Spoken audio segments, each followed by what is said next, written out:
I'm Jason Park, and I'm a licensed sales assistant here at Compass Financial Services, and I'm joined by Guy Leman, who's an owner and advisor here at Compass Financial Services. Tax season's done. Woo, thank goodness. And we're happy, accountants are happy, but there's some things we can look at to maybe do a better job next year going forward. That's right. So I'm going to talk about two specific things on your tax returns that you ought to be looking at. Number one is called effective tax rate. Okay. An effective tax rate is the amount of tax you paid on all of your dollars.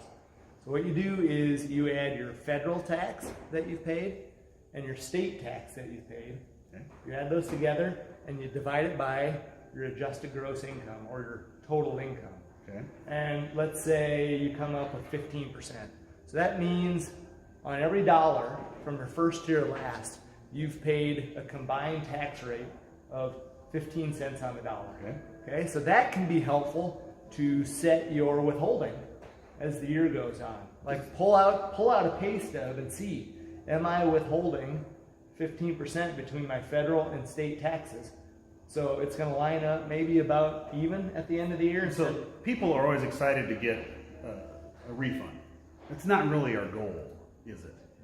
Well, the withholding system makes it tough to actually say, hey, I want 15% withheld because we have allowances and all this stuff. But you can monitor that on the back end. But yes, the whole idea is to be relatively equal, not get a bunch back and not owe a bunch. Right. That would be a relief to a lot of people. Right. Now, the second thing we're going to look at is called the marginal rate, right? So the effective rate was my tax liability over all my income dollars. Right. The marginal rate is how much am I paying on my last dollar of income? That last dollar that came in. Right? Because our tax code is structured as you make more, those dollars, the higher dollars are taxed at a higher rate than the ones that you begin with that way down here. Okay, so your marginal rate is, just go out and Google tax rate or tax brackets 2019. And then look at your federal income line that says taxable income. Okay. And that number, when you fit it into those categories out on the web, is going to show you what federal tax you're paying at that particular level. Then you add state tax, and most likely it's 9% for Iowa. Okay. So you add your federal rate and 9%, and let's say that's 30 cents. Probably going to be higher. It's going to be higher, right? Because as your income goes up, those dollars are taxed at a higher rate. Okay, so this is helpful, knowing your marginal tax rate or what you're paying on your last dollar of income to decide, hey, what sort of investing should I be doing? Should I be doing pre-tax investing, right? So I'm going to pay the tax later. Or should I be doing Roth investing or after-tax investing?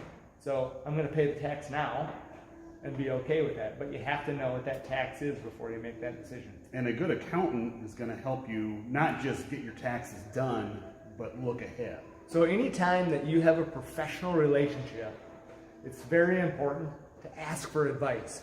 A good accountant should be helping you not just do your taxes, but advice on, hey, here's some moves that can affect the taxes, that can help. Here's some advice surrounding all that and strategy. Where do advisors at Compass come into this picture? Well, so again, the first thing we're doing with someone that brings a tax return in is we're looking at effective tax rate and talk about their withholding. And we're looking at marginal tax rate and talk about where their next dollar of income goes from an investment standpoint. Okay. Well, thank you very much. You bet. Education today. You can find out more at compassiowa.com. Have a great day.